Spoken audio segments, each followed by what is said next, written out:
Although Tyson has said no boss in his book, I'm going to follow the boss, and that's why I clapped. Hello, namaskar, Sat Shri Akal ji, and salam alaikum. Thank you so much for joining this wonderful afternoon. We are going to do this in the next roughly 90 minutes. We are going to each present talk for about 10 minutes, and then we are going to yarn with Tyson for briefly, and then we'll open up for conversation for us all. Okay. So, Lara. Sure. Okay. Hi. I'm nervous when I speak in public and I forget everything that I plan to say. So I wrote stuff out. Please forgive me for reading.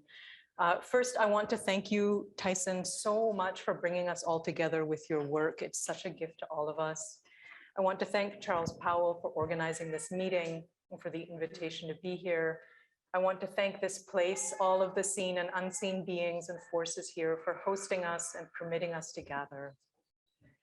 Responding to Sand Talk is both easy and hard. Easy because it is so expansive, so welcoming. Despite the newness of so much of what I encountered there were so many skillfully placed entry points. It's so extraordinary that you've crafted a work, Tyson, that makes it feel intuitive to enter into the space of Aboriginal thinking. It's also hard to respond because I am genuinely fearful that I might be engaging in some hegemonizing discourse, you know, like, oh, that sounds just like Buddhism. Here, let me tell you about Buddhism. So to find a way to meet and share authentically without falling prey to that is difficult. I think one of the reasons why I was invited to be here is because I straddle the line between being a scholar and a practitioner. As I wrote in a piece that I prepared beforehand, I'm a convert to Buddhism and a descendant of settlers, both of which are important aspects of my positionality, and both of which mark my thinking and my being. The piece that I wrote attempts to weave together some of the ideas from Sand Talk with what for me are some of the core ideas of Buddhism. First, relationality as identity, what we would refer to as dependent arising in a Buddhist context. It seems to me to dovetail exquisitely with kinship mind. Nothing exists outside of a relationship to something else, writes Tyson. When this exists, that arises, said the Buddha. Interconnectedness, that web or matrix, is what is. Independence, an essence to a self that exists, disconnected from other things, is understood in the Buddhist context to be the fundamental mistake or expression of ignorance. Interdependence, on the other hand, is the basis for liberation, for transformation, for being at ease in a challenging world and having confidence that this challenging world is workable. I discussed a little bit the idea of unrooting or derooting based in this French verb déraciner, to unroot something, which is to pull something out by the roots, but also to cut those roots off, which is a little bit how I find myself feeling in this world. I wanted to link that to the Buddhist concepts of dependent arising and this absence of an essential self, the doctrine of no self. I wonder if it could contribute something useful to our thinking. When a person becomes a Buddhist, for example, we change our name, whether or not we use the new one. We change our whole life orientation. We prepare ourselves in our attitude and our life to either live or leave this life without attachment.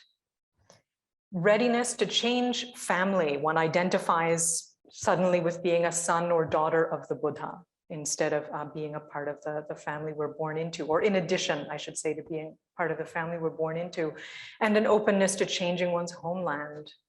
I'm not, of course, advocating a mass conversion to Buddhism here, don't worry. The absence of a real or enduring self, though, is, I think, a good tool for reflection to help people let go sometimes of unhealthy obsessive attachment to some of the things that bring anger, violence, and pain into our lives, and B, to embrace what is, the places we find ourselves in, the people we find ourselves among, the situations we find ourselves in, even situations of dissolution, decay, and endings. Death and endings are also just a part of the way things are. There are things that we can help to change substantially and things that we can't. But the fundamentally workable nature of reality is something I return to again and again as a way of thinking that is grounded and yet somehow optimistic. Now, the second direction that I took my written response in was the deep resonance I found between dreaming mind and the Tantric Buddhist worldview. I wasn't expecting that at all, and yet when I read it, I was like, of course. Communication between the physical and non-physical worlds, between tangible and intangible, is expressed through metaphor, image, dance, song, ritual, gestures. This highly charged, deeply meaningful experience of mind and phenomena. It precisely reflects the world of the Tantric practitioner, where every moment of experience or awareness is both itself and pointing to a supramundane or ultimate aspect. This understanding or way of being is how Tantric ritual works, how practices like deity yoga work, where one becomes identical with a deity in whose practice one engages. Our so-called ordinary world is at once itself and a metaphor, a signpost invoking something sublime, which then points back to the mundane. And the role of the teacher in all this is to point it out, but not through words necessarily. Pointing out instructions are not available in books or ever the same for any two people. And commitment to the Tantric view is a commitment to being aware that every moment is pointing to the luminous nature of mind and reality. We just need to figure out where the teacher's finger is pointing. Sometimes we also need to figure out who the teacher is. The Sanskrit word tantra can mean many things. The verbal root tan means to stretch. And it's an expanse, therefore, as a noun. And it also means a loom. The Tantric view of reality is the capacity or effort to experience everything as part of a dynamic, interconnected whole. We are asked to understand reality and experience as the warp and woof of a woven cloth, where each and every thread is connected to each and every other thread. It's how ritual works. It's how we may understand our body to contain the universe and how the universe can be at the same time a cosmic body. These are the threads that I wanted to introduce into the cloth that we are weaving together here. Thank you.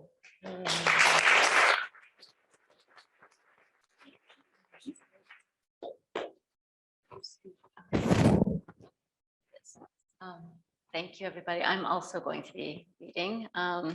And I do want to say thank you very much. These last few days in the retreat, speaking with Tyson and everyone else, have been the embodiment of the book, really, in many ways. It has been a wonderful, transformative experience. Tyson tells us, in Aboriginal worldviews, relationships are paramount in knowledge transmissions. And it's been such a joy to join this constellation of hearts and minds as we connect and yarn about his rich, thought-provoking book. There's so much in here that's resonant with classical Chinese thought, but the sheer range of topics covered embodies what I see as one of his most important messages, and the one that I'll focus on in here, that our best hope for the future may lie in shifting our worldview from one where the individual is primary to one where we see everything as interconnected. This notion is at the heart of the teachings of Confucius, Mencius, Lao Tzu, and Zhuangzi. Their ideas, which emerged during a time of cultural crisis not unlike our own, were radical for their time and remain so today. The true nature of their ideas, though, as well as many others, has been obscured due to two commonly held historical narratives. One dismisses them as traditional ideas which created societies that were oppressive and remained stuck in earlier stages of development, while the modern Western world broke free of them. Only now in this modern world were we free to be our true selves, rather than being confined by norms and dictates that set forth how we must live. Then there's this other narrative that exoticizes these ideas, seeing them as more harmonious and closely aligned with nature and the earth. They're romanticized and simplified for having retained a purity and simplicity that the West did not. Both narratives do seem to be very different, but both of them describe outlooks calling for passivity and acceptance, traits we'd hardly associate with radical change. Yet these ideas, like many of the ideas that Tyson shares, were dynamic, and their energy comes from how they challenge the essentialized notions of the self that have become predominant today. Despite living in the most connected period in history, This is the age of the true individual authentic self. Who we are, whom we declare ourselves to be, how we present ourselves to the world, all this often seems most paramount. But many other world beliefs would teach the very opposite. You should not be discovering your one true self. You should be remembering that there is no I without you, no self that is not embedded within relationship. Yunkaporta, Tyson, reminds us of this in practice from his very first mention of the pronoun us two, an individual inextricably entwined with others. There's never an I that exists in isolation out there and floating free. Similarly, a Confucian view of the self is not that it's one you discover within. A Confucian view of the self is that it's multifaceted, fragmented, messy, and ever-changing because it's a self that's always in relationship. Different people and different situations are constantly eliciting different sides from us. Human life is governed by emotions, and these affect our endless human interactions. The nature that emerges from the decree, a recently discovered 4th century BCE text, taught the energies of joy, anger, sorrow, and sadness are given by nature. When it comes to their being manifested on the outside, it is because they have been elicited by others. All living beings have dispositions. Birds are disposed to fly, butterflies to seek out flowers, flowers to lean toward the sun. Our disposition as human beings is to respond emotionally to other people. That's why a good conversation makes you feel happiness, a toxic encounter will make you feel despair. And this is why a Confucian view of the self would not be of an authentic self that is stable or true, but of a self that's unstable and in constant flux. Life is composed of moment after moment of infinite encounters in which we're pulled to and fro, in which our lives are shaped by the world of our emotional experience. But these thinkers taught that although we're creatures of emotion, we don't have to be helpless or passive. In the face of all these encounters, we can create pockets of order by cultivating better internalized ways of responding. To quote from this text again, at the beginning of our lives, one responds through emotions. At the end, one responds through propriety. The author Annie Dillard once wrote, "How we live our days is how we live our lives." Confucius's teachings were focused on the everyday because he taught it was precisely in that space of concreteness and relationship that life and change happens. When we act as we wish, we think we're acting freely, but we're actually often reacting in patterned and habitual ways that we've fallen into and don't even notice. That's not freedom at all. Confucian as if rituals applied to the everyday transform by allowing one to consciously take a moment in an alternate reality, an as if world from which you return to your life slightly changed. We might bump up and bounce up against others constantly, but by cultivating propriety, by acting as if, these constant encounters also open up constant opportunities to create better worlds and relationships around us. The isolation of a true self is dangerous because of how it leads us away from the way, in which everything in the cosmos is interrelated and there are no distinctions. Rather than differentiation and disconnection, interrelatedness can be cultivated by breaking your perspective. When we try to make sense of those around us, we often create narratives about who they are that are filtered through our own experience. It can feel so much easier to judge and make assumptions, to react to the surface of what we see and to what somebody is saying or doing. That's easier than understanding or striving to understand the subtext, their story, the feelings behind why they're saying or doing what they're saying or doing.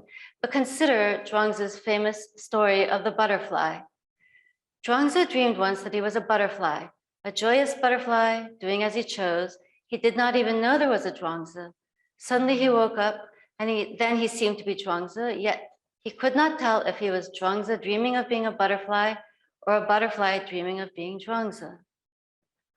Zhuangzi's point was, blur the distinctions that keep us inside our own limited perspectives and prevent us from connecting with others. What would it mean and how would our lives be enhanced if we really understood how the world looks from the eyes of another? I've spent my life living among people with perspectives very different from my own, including my Korean immigrant parents. Growing up in a small town in Pennsylvania, I found it hard at times to relate to them, and I'm sure they found it hard to relate to me. Recently, though, I asked my father if he'd share some childhood memories with me. He did, haltingly at first, for some of these were really painful. One of the youngest of 6 children, he was 9 when North Korean soldiers broke into his home during the Korean War, taking his father and oldest brother away. While each did eventually escape, his family knew they'd have to flee altogether. Their journey south was harrowing, including a walk of hundreds of miles during a bitterly cold winter. As I listened to him, I began to really picture and feel for the little boy he had been. I felt his fear and sadness when he didn't know where his father was, when his brother disappeared, and when he witnessed his mother's grief. I felt his terror when he saw dogfights in the sky and didn't know if a bomb was about to drop. I felt his hunger, his cold, and even the simple loneliness any little boy would feel about having to leave his friends behind to set off for an uncertain future, and I started to understand why he was who he was. There's a story behind every human being you encounter. Opening ourselves up to these stories brings us closer, because one of our most basic human longings is to be heard and truly known by another. Our world is filled with those who have stopped knowing, stopped hearing, and stopped listening. Tyson writes of recent traditions that have broken down complex patterns with artificial simplicity, exercising a civilizing control over what some see as chaos, trying to impose order and simplicity over the complexity of creation. But this is a welcome chaos, our thinkers would say, because it's the world as it is. This world is fragmented. Our attempts at repair are going to feel unending, but maybe we should start to see unending efforts as a sign that we're being given unending opportunities.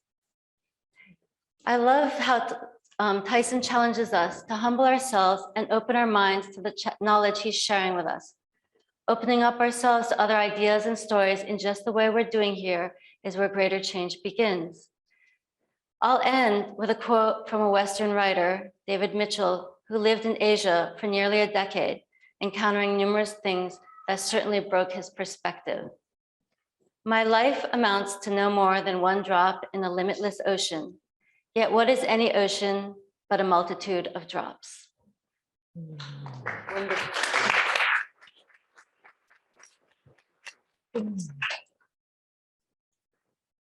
Thank you. That's really beautiful. I'm so touched being here with everyone. It's been such a beautiful gathering, and we've had this moment to just take the time to build community, and it's nice to see our community ever expanding. So I'll begin.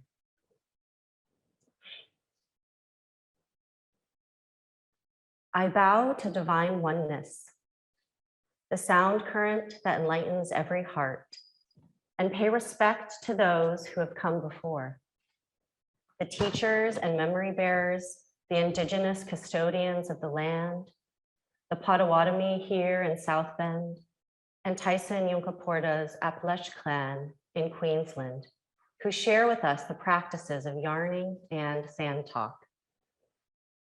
This book weaves a beautiful tapestry of indigenous wisdoms and complex conversation with our internal and external ecologies. It cracked open my heart.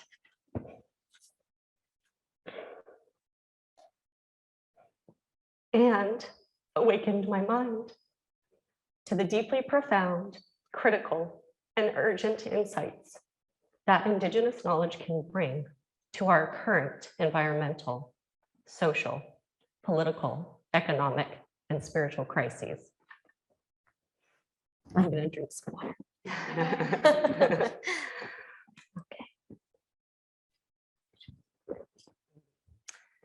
Sand Talk highlights the ways in which the root of these crises stem from humanity's narcissism, our ego-centered nature that has uprooted us from indigenous knowledge systems, leaving deep chasms of disconnection from land, others, and ourselves. It opens our eyes to the imminent need for a deeper relationship with our ecosystems of knowledge, remembered, embodied, and activated when we share our stories and songs. I was born and raised in the furthest corner of Tucson, Arizona, where the dirt road ends into the Catalina Mountains, which the Tohono O'odham call Babak the Walk, meaning Frog Mountain, because it looks like a sleeping frog. The monsoon rains are my favorite, soaking creosote-scented dirt as the desert toads come out to mate and the saguaro cacti drink in the life-sustaining water held in their cavernous bellies. As a child, the indigenous of the land would teach us to honor, respect, and live in relationship with the desert and connect with Mother Earth by walking lightly, speaking softly, and consuming minimally. Living in the desert taught me the value of respecting resources, the harmony of the environment, the necessities of nature, and its cycles of life. I was born a Sikh, rising before sunrise to chant Guru Nanak's Japji. In wonder-struck awe, he sings of the interconnected oneness of all life, Ik Onkar, the creative, vibratory energy unfolding through all patterns of creation, the Hukum, seen through 1,000 eyes, yet has no eyes.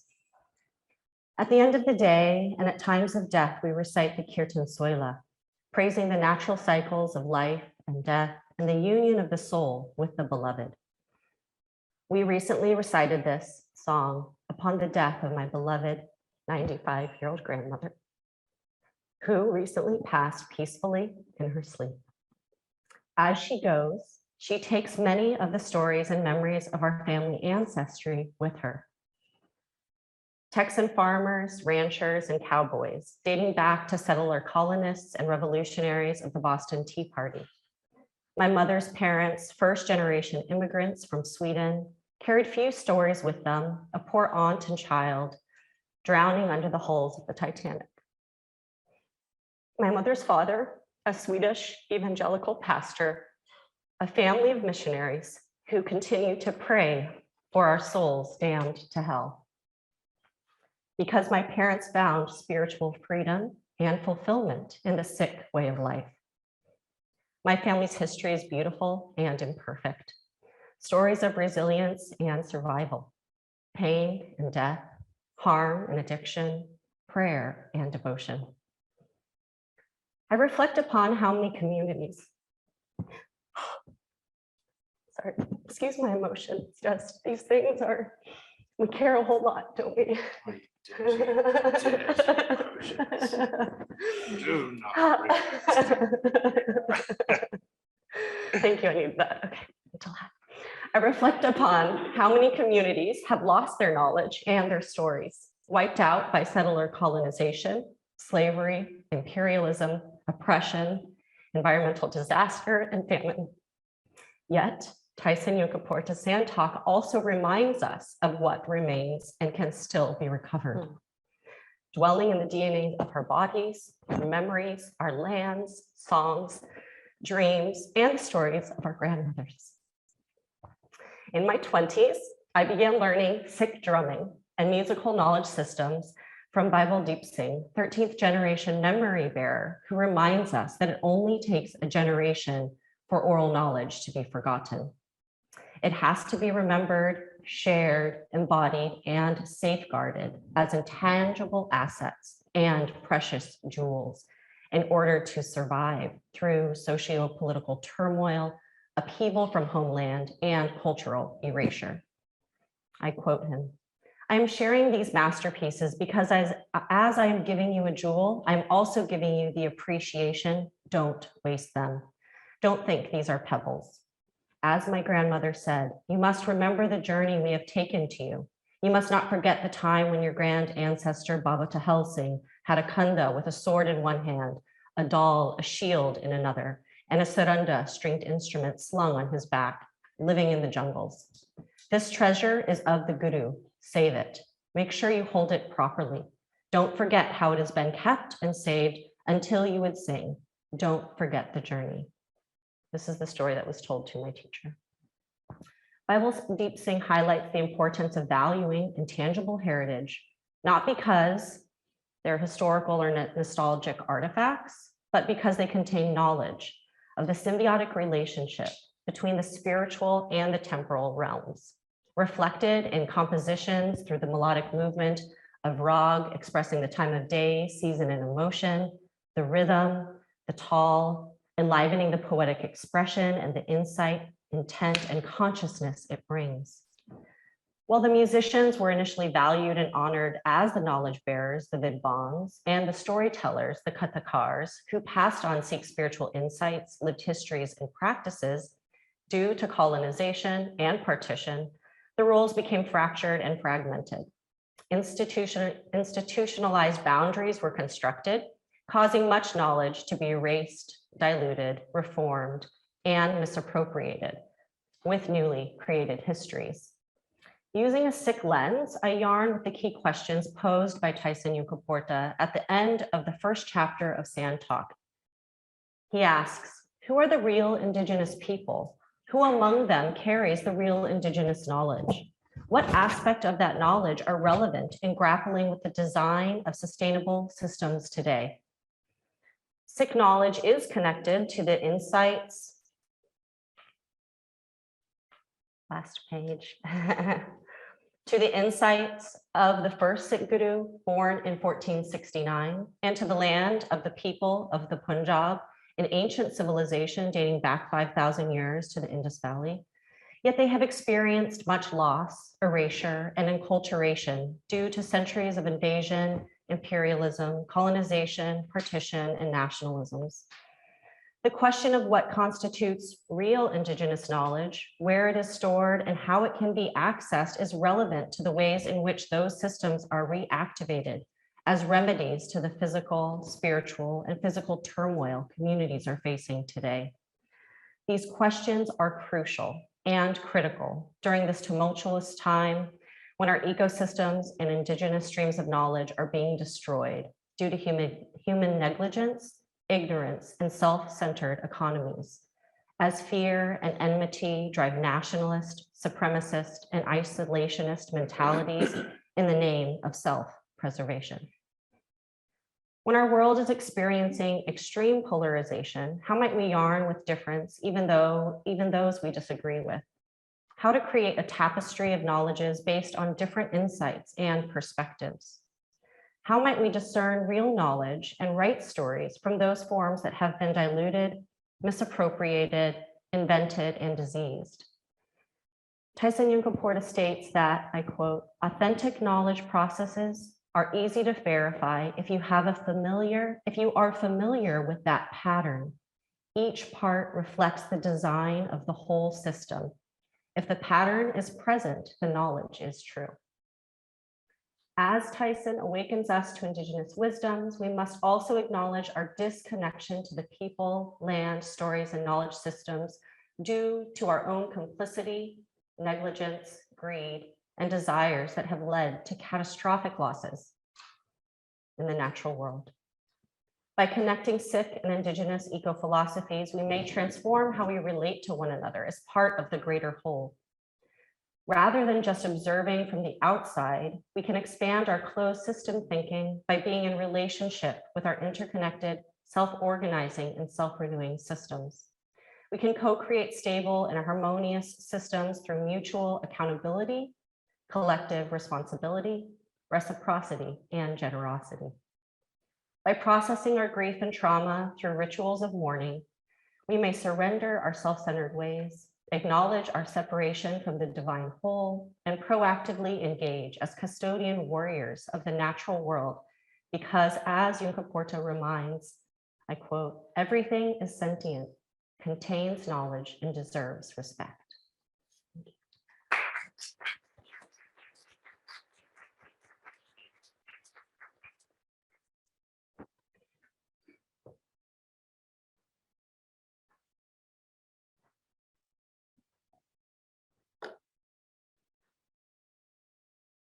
My experience of reading Sand Talk was quite distinctive. Sometimes I could find the big argument, and other times I was completely lost. Sometimes I felt reading a powerful spoken word, and other times I was like my foundations were shaken. Thank you. Sand Talk invited me to look afresh at all intellectual enterprises. It invited me to reflect deeply on my research methodologies. It made me revisit and reassert my passions for being in the humanities. Sandtalk made me pause, reflect, and think deep. As someone who believes that stories are powerful in learning and teaching about people, Tyson's methodology of yarning invited me the most. So some of my yarning today is in the context of work or working knowledge of Hindu communities that I have. Some of my yarning is with myself, an immigrant, brown-skinned girl in her 20s, who had not known anything but streets of her own, seasons and flowers of her place, and nothing but people who looked, dressed, smiled, sat, and walked like her. This local indigenous girl then left her space, her people, her ways of knowing, her ways of being in search of her own self. So some of my yarning is in the context of a mother who's trying to constantly figure out how to pass on stories that she heard sometime, somewhere, the recipes that she learned from some random aunties, the mannerisms that she inherited from her relatives and ancestors. The mother in her feels an urgency in passing down what she knows, as she is the custodian of this knowledge in a foreign land. She's afraid that this shared knowledge on ways of being may just go away if not shared, if not preserved. What I'm about to do with you all is to weave in 4 of my stories about knowledge, knowledge production, method of knowledge production that Sandtalk inspired me to reflect upon.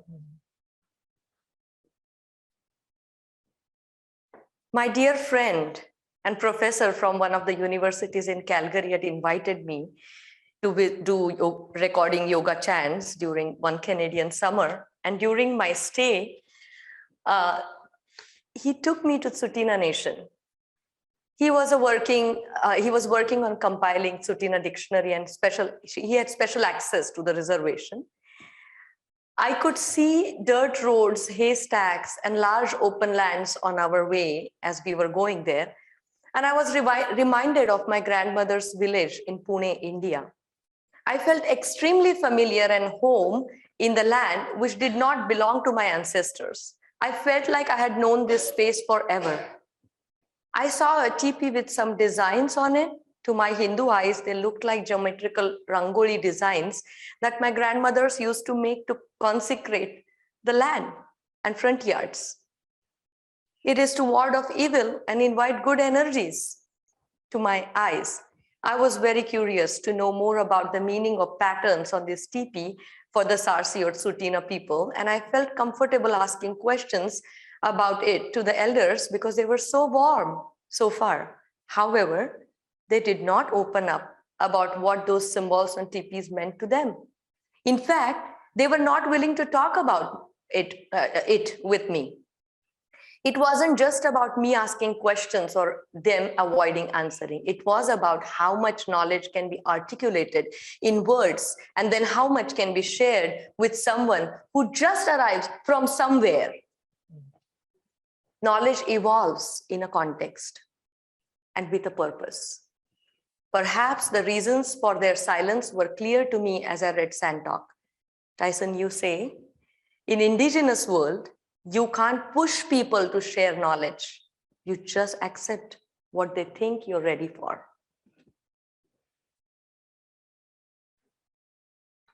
Knowledge endures because everybody carries a part of it, no matter how fragmentary.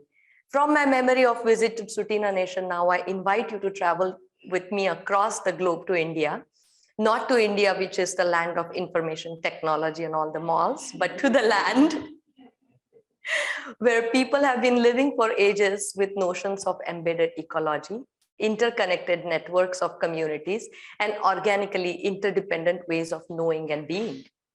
One monsoon morning, somewhat jet lagged from my travel from US to Mumbai, I take a walk on the hill right next to my house in Pune, a city 3 hours south of Mumbai.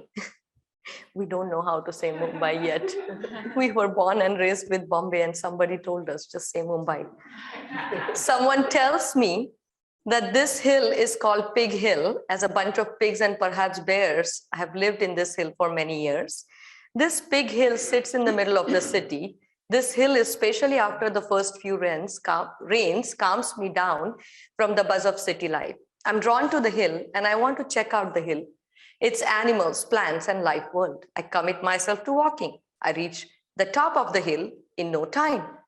And I see a huge open space, a big natural water reservoir, lush green land for a few miles. I keep walking on the green land, enjoying freshness and everything after the first few rains.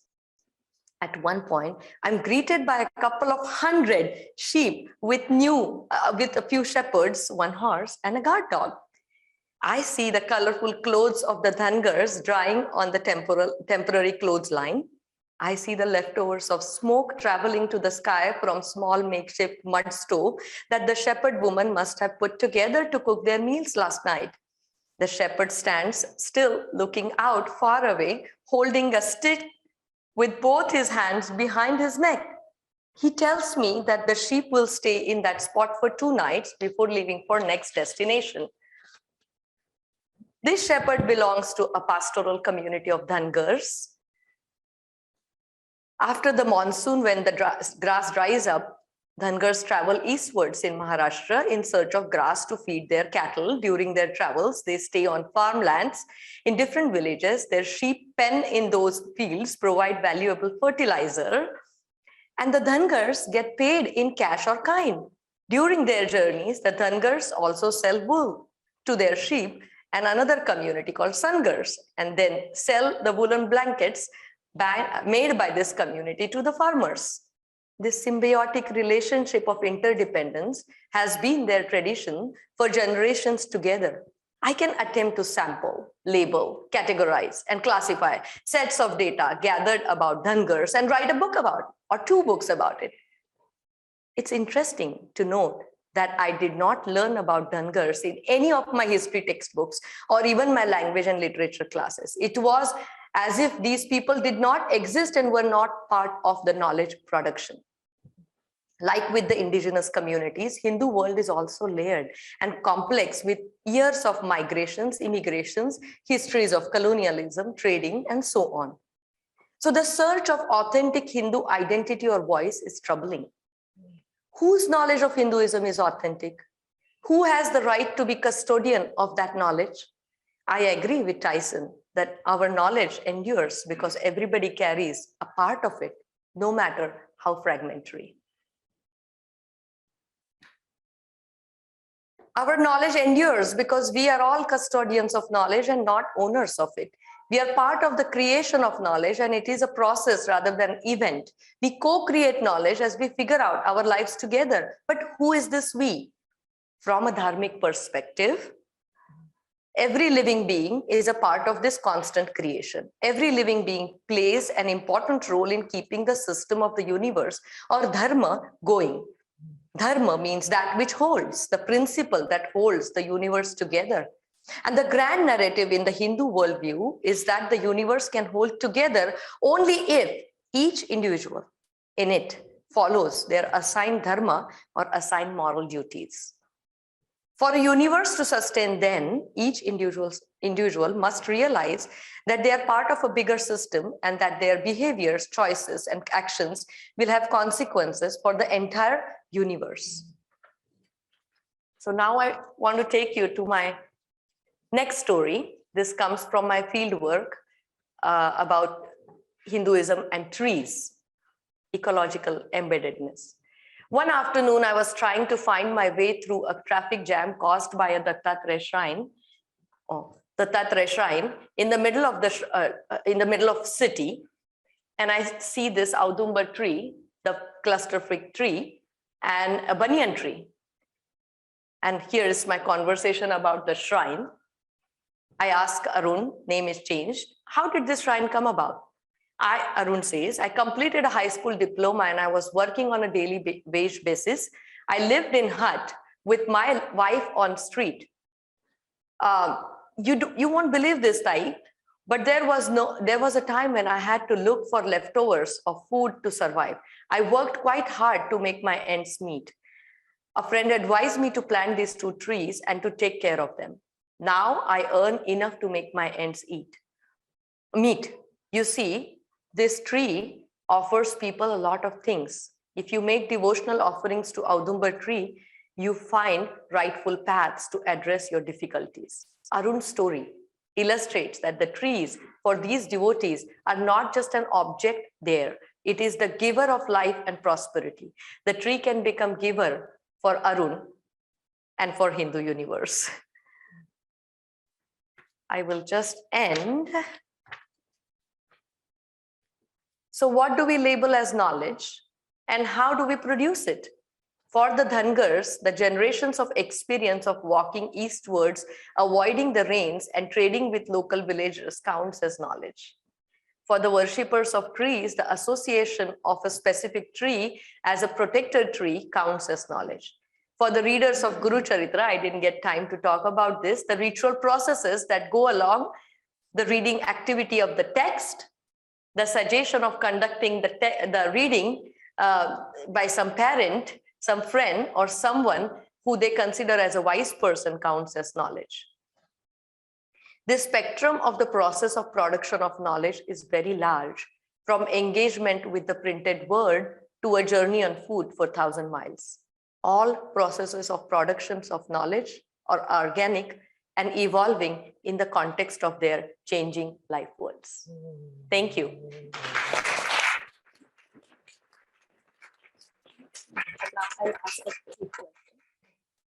And now we'll do yarning for a few minutes between all 5 of us. Tyson, we have kept you listening for so long. Now you get to talk. Please, I'm happy to keep listening. I do feel very humbled, to be listening to 4 women of such high status in spirit and faith and knowledge, speaking about the relationality that they live, and which is so far beyond what I've achieved in my life, but I've written about it in a little book, and you're speaking about your embedded knowledge and experience, but through the lens of responding to some man's book. Who, as a male, my physiology rebels against the very idea of relatedness. Like every day, every genetic signal I have keeps telling me to run. Run, go off into the bush, you're sick, you're dying here. And I could exist as a very vibrant, brilliant, healthy animal. I have the skills that I need to only be able to work for maybe 2 hours a day in the bush to procure everything that I might need. And that wouldn't even be work, it would just be fun. I could live like that. I long to live like that.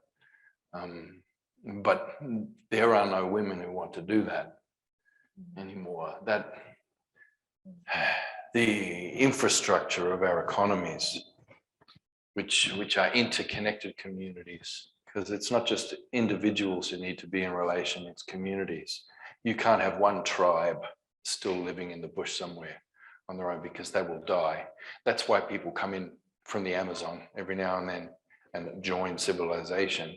It's not because they really want a toaster, it's because they no longer have connections and trade and intermarriage and exchange with other groups around them. They're isolated and they will die. And someone's poisoning the river as well. So they have to come in. You can't have a tribe living on its own. You can't have a man, well, you can have a man living on his own, but no one will ever know who he was. He will be very fit, very healthy, and very happy for a few decades, and then his bones will disappear into the dirt. And then later on, some archaeologists will dig that up. So they go, oh, this is what people were like.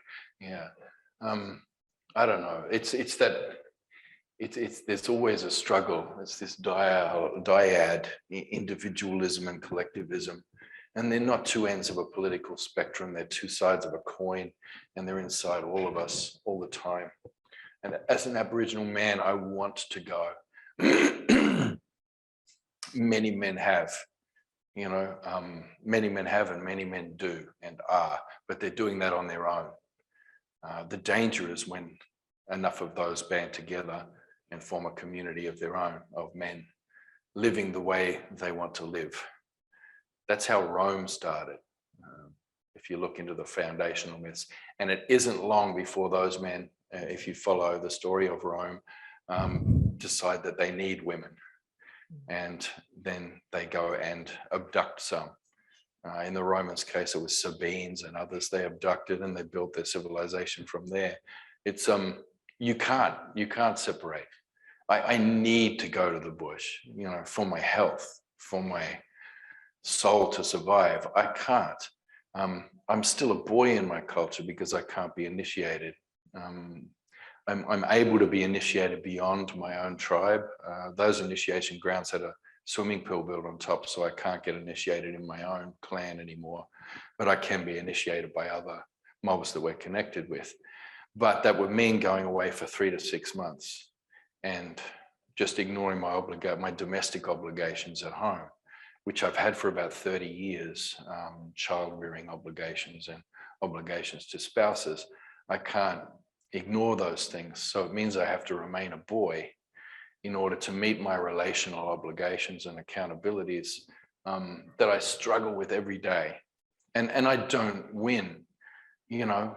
I often just, you know, that frustration of that sort of struggle, it just overtakes me, you know, and I do the wrong thing, I say the wrong thing. I do this regularly. And so I'm genuinely sitting in humility with these women who actually live their relationality and their faith, their relational faith. Whereas for me, it's mostly a struggle. And I can speak from my culture and from my story and elders and my law about these things.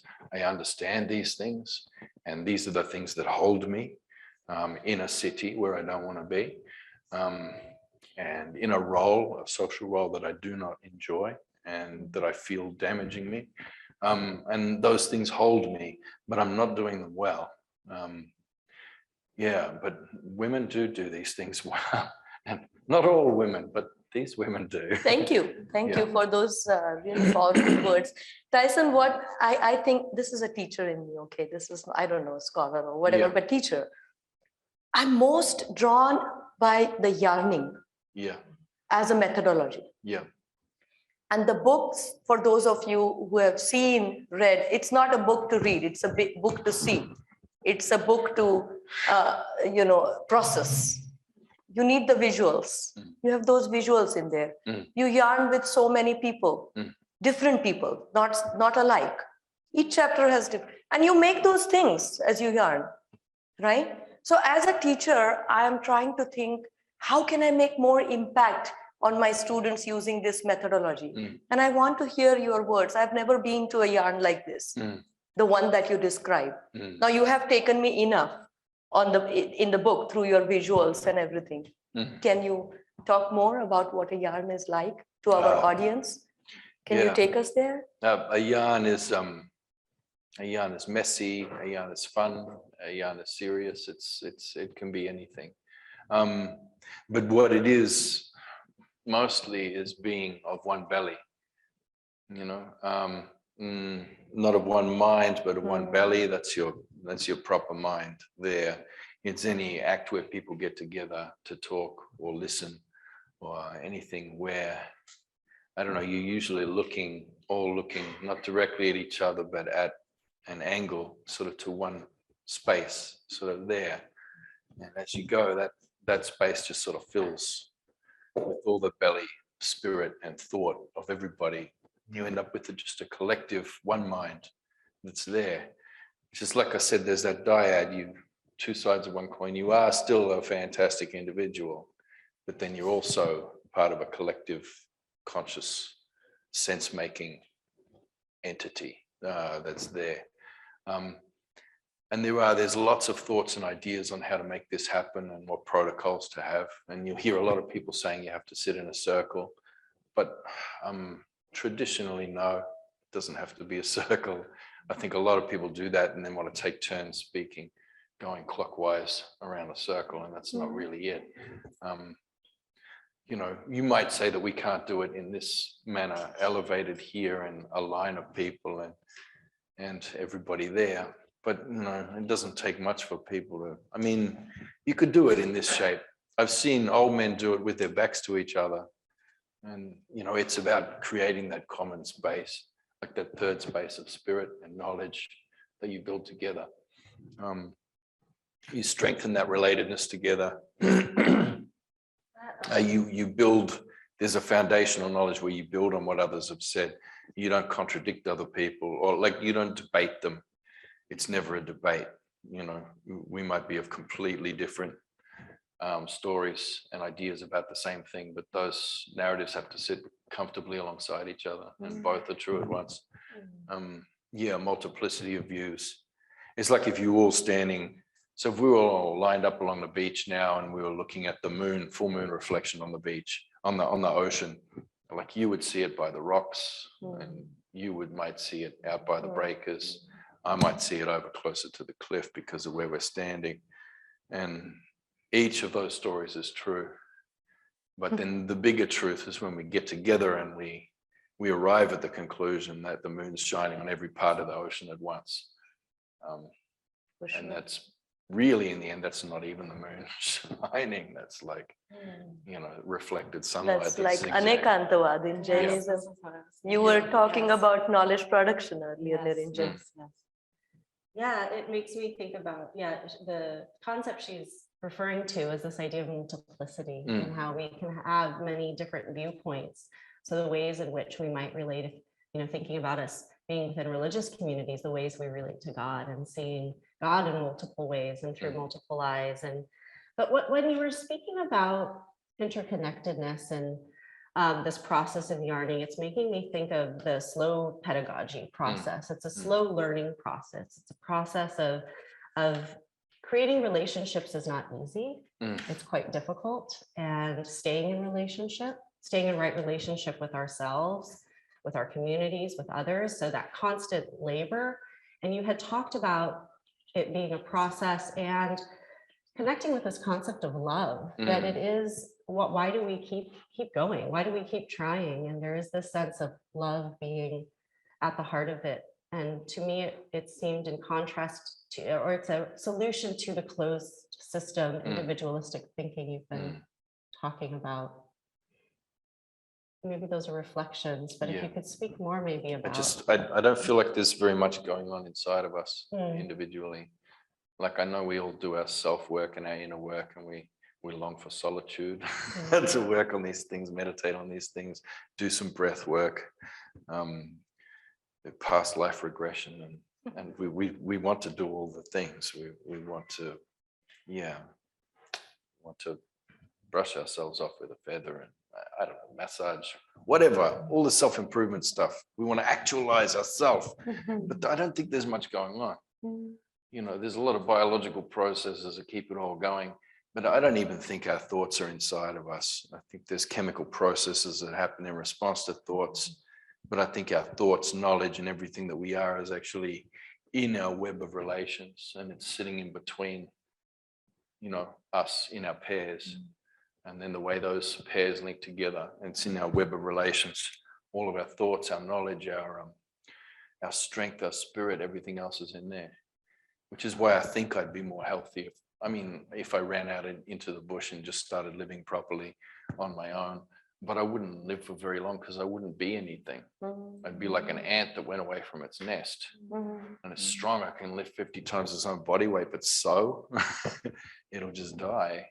Like it'll end up standing still until it dies. So I think development is developing together. Development can't be personal development. It can't be a hierarchy of needs. Lara talks a lot about rootedness and non-rootedness in your work, Lara. I'm kind of processing that as you talk this.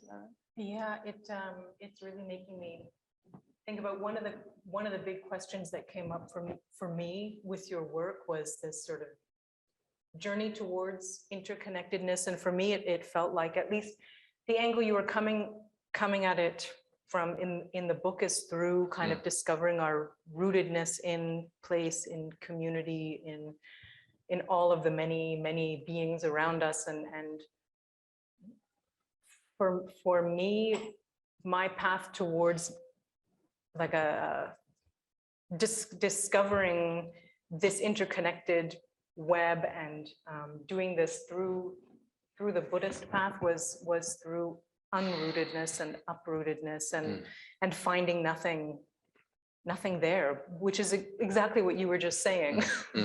So I'm wondering if the unrootedness and the rootedness are just different ways of describing, I mean, just ways of applying words to an experience that both lead to interconnectedness, or if you feel like there's some kind of fundamentally different approach that's taken if we try to really, feel our feet on the ground somewhere and feel like we belong somewhere versus just like, no, this is like, I don't.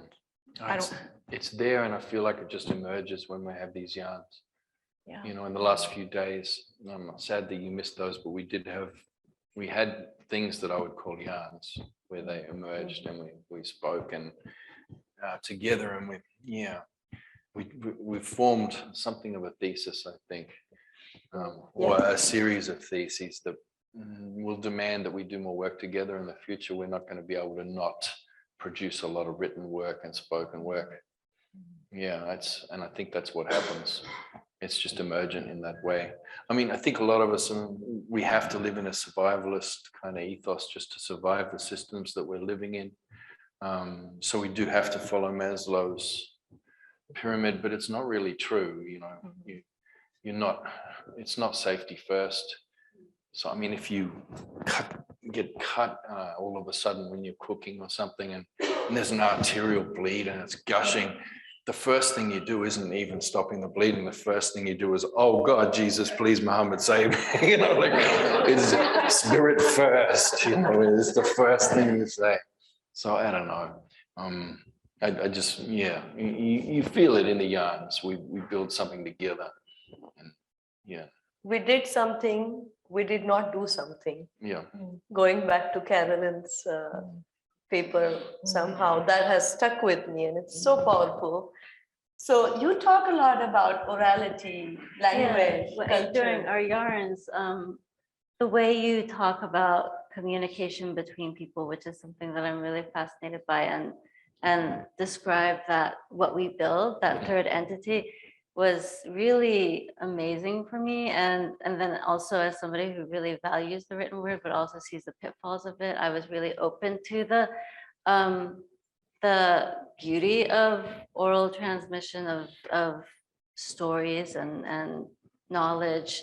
And then you'll remember I asked you, and I've still been mulling over this, because I feel like I can feel that exciting shared space between myself and a friend if we're, say, texting. I think email or it's definitely, some things are harder, but if you've got a back and forth connection going and you're sharing some idea and you feel like you're really on a roll and you're really sharing, you're sharing the same ideas, you're almost in the same, I guess, belly, not mine, but like you almost know what the other person is going to say and you feel really good. Is that sort of the same thing? And also, actually, the other thing I would say is when you were really sort of very down on yourself at the beginning, I wanted to say, please don't be, because I can say for myself, and I'm sure we would all probably agree that it is always a work. And I mean, the whole thing I was trying to convey was that it's Confucianism about recognizing that we are always messing up, I guess, in a way. But we always then are given a chance to repair, but we're going to mess up. That is just the nature of human existence, because that's what we're made to sort of do, is react and mess up. And I'm down on myself when I feel isolated. I don't feel like I feel good now because we're young.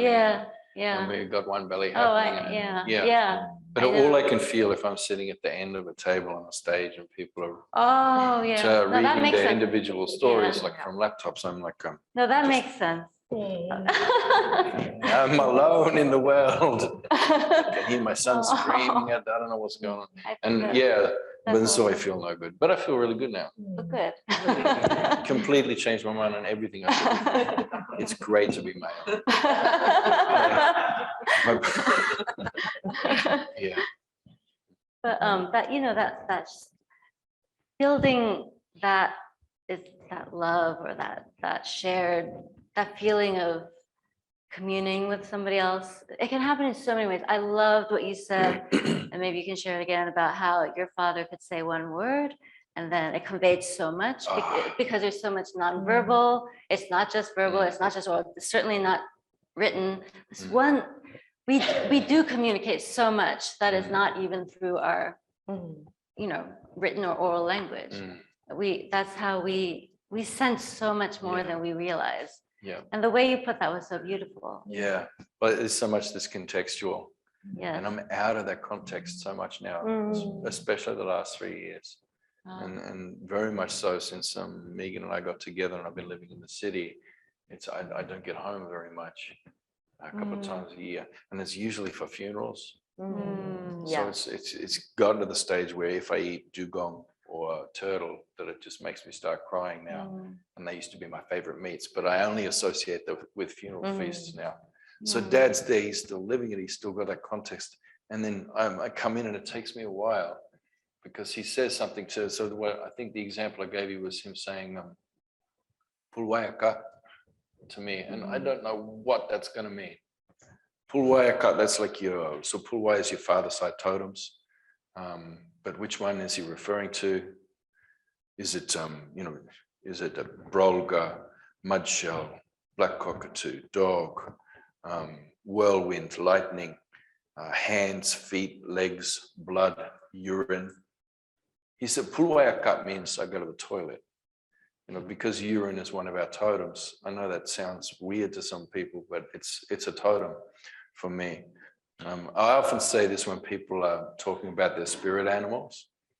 They say, well, I'm the eagle and I'm the jaguar and all this sort of stuff. What's your spirit animal? And, well, it's urine. Because I don't know, that makes me feel funny and happy when that happens. So I don't know, is he wanting me to go to the toilet? Is there like, what's he saying? Pulwak, what are we going to the mangroves to get some ocheng and mudshell, which is also Pulwai? What's he saying? But in this particular situation, he's saying, let's go for a walk because let's go on our feet, But that's our set of totemic relations. So there's no one else in the town who would get that either. And I only know that from being in relation with him and understanding where his mind is and what his focus is and what's been happening lately, what time of day it is, what season it is. But we're probably not going to the mangroves. And he's already been to the toilet this morning. He should probably go for a walk. So yeah, something like that. But also he could say the same thing, just saying ngale, like that. And ngal it just means us too. And he would put an a or a or ngala, ngale, ngala. It could be any different ending you put on there, but it's just us two. It could just be us two go for a walk like that. I think that's so remarkable because it really shows the relationship is the most important part in a way of the communication. And how much relation, how much context. Context and relation. Yeah, it's when we say oral culture, that doesn't mean it's a verbal culture. It just means it's non-print based. So it's music, it's dance, it's gestures, it's proximity to each other. It's how we sit, it's how we use the space. It's everything that's happened in the last 2 weeks, 2 years, 2 decades. It's all of these things. How wonderful. Yeah. I think I want to propose my panelists to give a round of applause to our audience at this point. I mean, you get to speak now.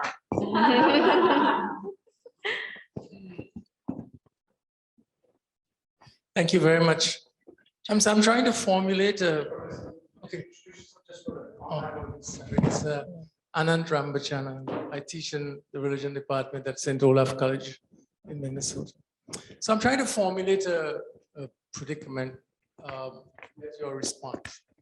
So it seems to me that, each of you in responding to Tyson's book, the central fact that you lifted up, whether it was from the Confucian tradition, the Buddhist tradition, the Hindu, the Sikh tradition, was the idea of interdependent life, that we live in our reality is an interdependent reality.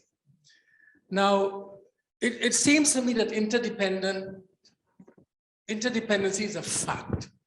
It is not something that we have to establish. This is the very nature of the world in which we live. To be human is to live interdependently. What it seems to me that indigenous communities achieved, as described by Tyson, is that this fact of interdependent reality was transformed into an ethical way of being. It was, in other words, they moved from the fact of interdependency to expressing it in relationships with the natural world, with each other, with other living beings. Today, in our context, the fact of interdependent existence has not changed, but we don't have the ethics. Mm-hmm. The ethics of what it means to live out the truth of interdependent reality is not manifested in public policy. It is not manifest. It doesn't have expression in all of these. We live in structures that are fundamentally opposed to the fact of interdependent reality. So you could have the fact, but it doesn't always follow naturally that the structures in which we live are going to manifest that fact. So this is a challenge for us. And I just face it. How do we move from fact to creating communities that express those ethical obligations in which the moral requirements of a factual condition of interdependent reality become alive? There's something is missing, something is necessary to bring those two together, to bring fact and ethical expression together. Is it a challenge for our education?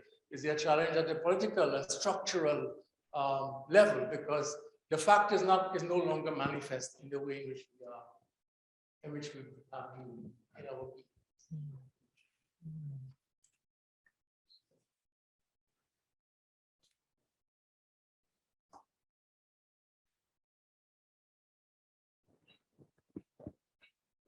A solution.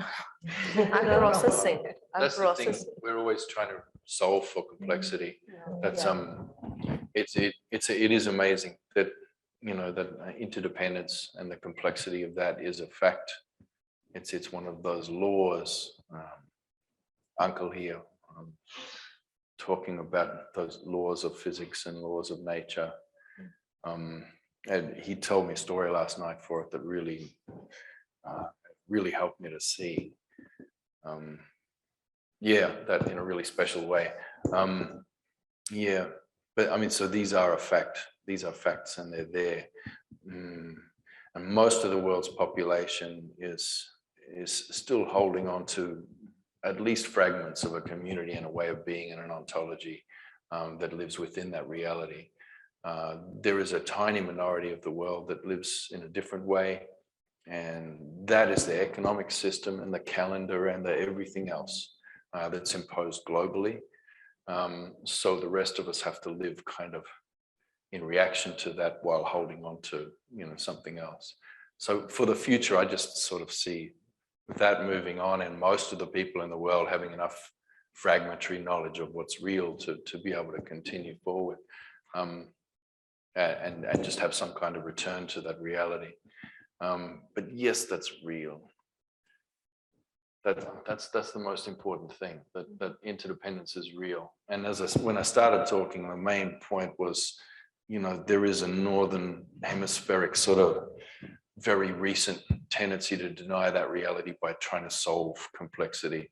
And so, you know, most of the people who consult my lab are looking for ways to circumvent complexity. So they're looking for indigenous complexity science thinkers and technicians who are going to be able to resolve that for them. It's like there's too much complexity here. When we do this, all of these things happen, and we want those things to not happen. But most of all, we want to be able to predict those things that will happen, because this economic system demands predictability, replicability, excludability, a lot of different things, and they need to be able to control for complexity. I don't think anything needs to be solved.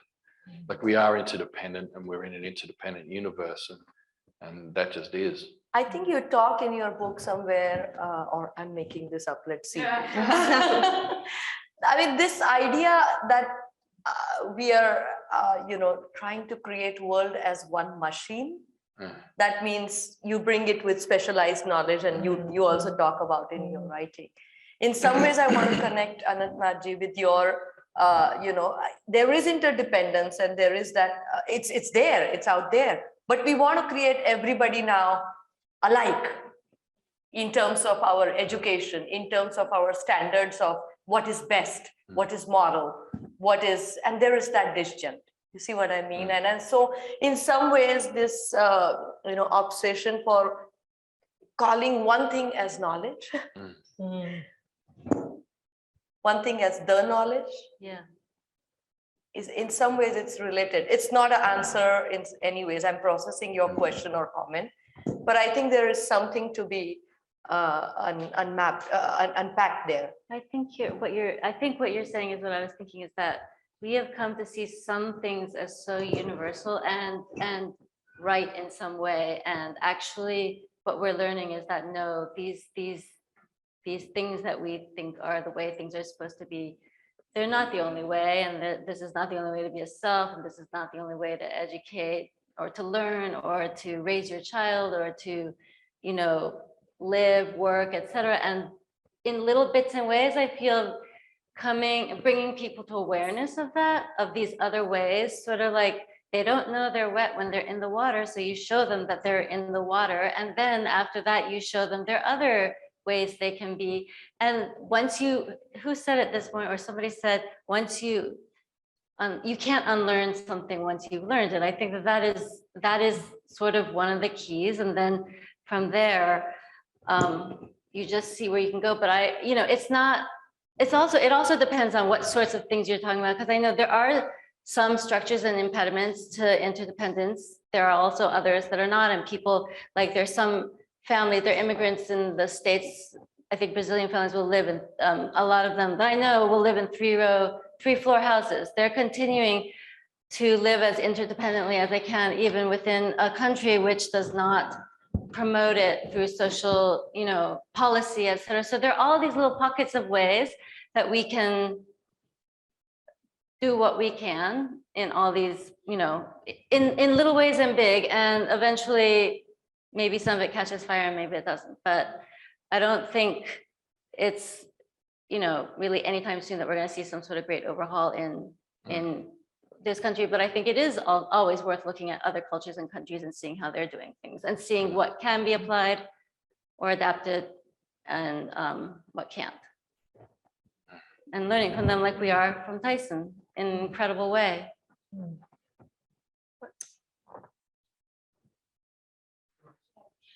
Hello, my name is Ansari. I work 2 hours away from here at Purdue University at the Asian American and Asian Culture Center. Thank you so much for an amazing panel. My question is closely related to what you just said. So in your work, how does this journey of interconnectivity relate to perhaps the notion of intersectionality, where there is a recognition for an interdependent system? So even though the journey or individual interconnectivity is recognized, that system put the ultimate right, privilege, and truth to a particular group of people. And you also mentioned the hard labor that comes with that, and the fact that some group of people labor more than others. So how do you all think of that? Thank you.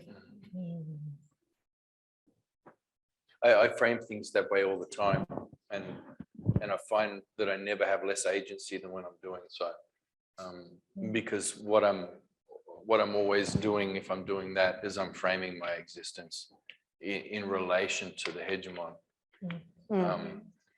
and I'm therefore surrendering my agency and the agency of my community as well, the agency of my gender, everything else. I find that's when I give into despair, but that just might be my privilege talking. But I know we haven't got much time. I have to tell the story. Yes, Yeah. yes. So I talked to a Russian friend recently. She's descended from those Thracians and Slavs. Anyway, so she went to this conference.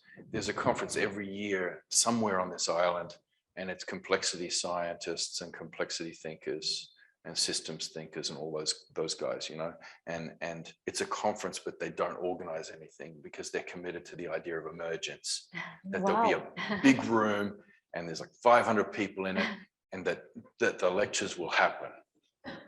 Oh, wow. That everything will happen.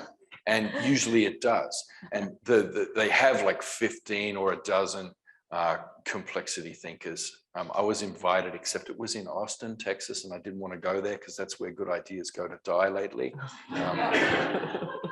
So anyway, I didn't go, but I was talking to my friend. She went there, and it's always men, those 12 complexity gurus, you know, and the emergence just happens because you've got these galaxy brain gurus standing around the room, and people just coalesce around them because they want to talk. Wow, I get to talk to him, and all these lectures and circles just happen, and it's amazing and emergent. This year, though, my mate Yuvi, she sits down in the middle of floor, in the middle of room, on her own with other women, and they start talking and they start crying together and emoting with their filthy female emotions. And they started hugging and dancing and singing and chanting and yarning together there, and suddenly more and more people started coming, and soon it was just a big circle of like 485 people there with these men around the outside, nurturing, protecting, listening to all of these women doing their thing. And it was primal and magnificent, and there were like 15 gurus standing around the outside of the room, just sort of going, harumph, you know, because maybe for the first time, like emergence actually happened. There was true emergence there, and there's an engine for that. And my mate Yuvi, she just rejects any notion of trying to measure how it happened so that it can be replicated. She's just like, no, we have it, it's there, and it will come. I can't remember the question, but I think that story answered it. Yep. Well, and thinking about being in our emotions, I mean, I guess I displayed emotion today, but just being able to sit with the feelings that come up and being able to express and build community through deep feelings of connectedness. And I think it is quite difficult, especially, you know, thinking about our ego's need to control and protect and keep outside, and maybe not, and it blinds or it causes us to be, you know, unable to see rather the reality that we're all interconnected. It causes us to think that we are solitary beings, and so maybe part of the process is just being able to be with one another rather than try to know or think or say. And it's that process that I heard earlier too about listening and about feeling and breathing, and it starts just with us, but it doesn't end there. Yeah, it makes me think about the limits of knowledge, right? This question that's been coming up so much, and sometimes we feel like knowing or sharing knowledge is something that happens somewhere between the brain and the mouth, and then the emotions make it messy when they come up, and sometimes we don't get why they come up, but it's actually expressing a very deeply rooted, deeply inscribed type of knowledge, and we need to make space for that in the way we interact with each other. And I don't know how to do it in a teaching setting, because it can get really complicated when it can just get really complicated. But Yeah, something about knowledge and the body, and it's not just all about what we say to each other. There's We can't describe it in relation to the hegemonic discourse. You know, so for example, if we try to explain that as emotional intelligence, so that we have EQ, like in opposition to an IQ over here, you know, then we've ruined it. totally. We've allowed that to be colonized there by that center, yeah, dominated that way. So yeah, don't give it a name. And that circle makes me think of that process of mothering, of just being together, and that everyone can be in that state of that, just that deep love and connectedness. And that everyone can be mother. And everyone Doesn't can have to be yeah. just. And child. And child. Mhm. Even Child. All the relations yeah. that you bring in. I see that Molly has a question. Thank you. I'm Molly. I teach at St. Mary's College across the street. Thank you each and all. A lot of what you shared was new and not without challenge, and I'm grateful for it. Nirinjan, I think almost the second to last, I think some of the very last words that you offered were, I think you said either custodial warrior or custodian warrior. And they've been kind of words that are ringing in my ears. It almost seems like you're braiding some of what you've learned from Tyson with what is deep in your own tradition. And I just wonder if you would be willing to parse that for us. And then if others on the panel would be willing to yarn with what seems helpful and generative or problematic, I don't know, like sort of what you hear in this notion of the custodial warrior. Oh, thank you, Molly. Molly's our dear friend, and so happy that we could all be here together, and she participated in our yarns through this retreat. Yeah, taking from Tyson's notion of being a custodian and what it means to do that deep work of caring. And then within the Sikh tradition, we have the idea of the Sant Sapai, or the saint warrior. We can understand it as the sage warrior. So being able to see through the eyes of love, being able to connect with all through this deep relationship with one another, that sense of interconnectedness, which can be gained within Sikhi. It's gained through music and through meditation and through deep service for one another. So to be a Sant Sapai is also then to be willing to show up for one another and defend one another's, these words become tricky. I want to say defend their rights and their freedom, but keep them protected from harm. So what does sovereignty mean? You know, are we thinking of a selfish mode of sovereignty, or is it something about a sovereignty that's deeply interconnected with others? So this idea of being a custodian and trying to have everyone's sovereignty thrive and ripen, and that sense of then what does it mean to be willing to put oneself in harm's way if needed to protect one another. And maybe because I am a mother, I come back then also to thinking about what that means as a mother, to both care for and support, but also with a fierceness that will not allow it to be corrupted. And so Tyson spoke about a right story and wrong story, and those ways of knowing that can just, you know, we can try to do wonderful things and they can just be taken into these ways that are wrong story. I'm going to be custodial warrior as Tyson's mother and son, because he needs his 2 hours and we're at time. So is that custodial warriorship to like intervene like this? We're creating this idea together. For the other, we have Uncle tells me yesterday that natural laws are limits to possibilities. Well, we're here I'm to paraphrasing, so that's what you're doing. we're stretching the limits, Yeah. and I want to make sure you have your 2 hours. So we reconvene at 7. Is there anything you want to say in conclusion? So it's not this abrupt. I don't think there is much that I can conclude with this book Exactly. or with these conversations. We're These not- need to be we're not continued. concluding. Yeah. This is what I would say for myself. Mm. I invite you all to give your final I remarks. hope it is just the beginning. It Yeah. has been really transformative.